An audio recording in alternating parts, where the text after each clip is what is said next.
Hi, everybody. It's Cody at Cody's Reading Time. Today I'm going to be reading another story from Nature Myths and Stories for Little Children. And this one's called The Secret of Fire, a Tree Story. Here we go. One summer night, a great army of pine trees settled down in a quiet valley to rest. They were a tall, dark, grave-looking company. They held their heads high in the air, for they were the only trees in the world who knew the wonderful secret of fire. High above this valley on the hillside lived a little company of oaks. They were young, brave, and strong-headed. When they saw the great band of pines marching into the valley, the tallest one said, "Let us make them divide the gift of fire with us."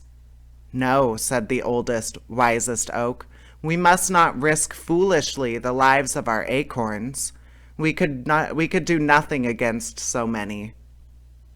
All the acorns had been listening to what the tree said. Each one longed to help in finding out the great secret. One of them became so excited that he fell from the limb down upon the hard ground. He did not stop at the foot of the tree, but rolled over and over, far down into the valley. Here a brook picked him up and hurried him away, but as he stopped to rest by a stone, he heard his good friend, the wind, talking to a pine. "What is the secret of fire which the pine trees know?" asked the wind. "Don't you think it is selfish to keep it all to yourselves?" The pine tree loved the wind and answered, "Great wind, it is indeed a wonderful secret. You must never tell it." Then she whispered it to the wind. The little acorn went on and on down the stream. He came to an old log, which was the home of a large family of squirrels. The mother squirrel was very sad. The last flood had brought her and her children far away from her old forest home. Her family had all been saved, but food was scarce and winter was near. The acorn felt very sorry for her and said, "I am too small to do you much good alone. If you will carry me back to my home, I will show you a forest with plenty of nuts. You can take your family there in the fall." This the squirrel was very glad to do. As they went along, the acorn called to all the elms, maples, willows, and hickories to meet that night on the hilltop. "Come to the hill across from the great blue mountains," he said. "There you will learn the secret of fire." By evening they were all there, in great companies, ready for the war on the pines. When the squirrel came to the forest and saw all the nuts, she was much pleased. She offered to carry the acorn to the very top of the tallest tree. The trees were all glad of this, for everyone wanted to hear what he said. When the acorn began to speak, even the wind stopped whispering and listened. "Friends," he said, "there must be no battle. The pine trees have only the same gift of fire that you have. To every tree that stretches out its arms, the glorious sun gives this gift. But it was in this way that the pine trees learned the secret of getting the fire from the wood. They saw a native chief with two curious pieces of wood.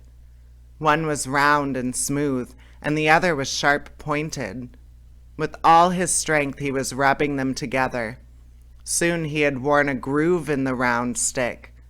He rubbed faster and faster, and there in the groove was a tiny spark of fire.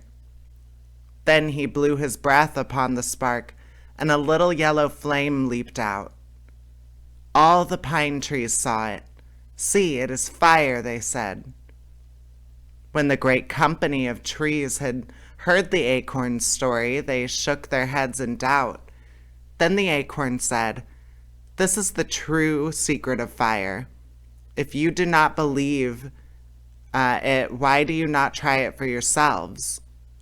They took this advice, and all the trees learned that what he had said was true. They were so happy that they spent the whole night singing and dancing. In the morning, when they saw the great blue mountains and the beautiful valley, many of them settled down upon their hillside for life. The pines looked up and saw hundreds of trees with their shining arms. They were so frightened that they climbed high up on the mountainside. There they stayed a long, long time.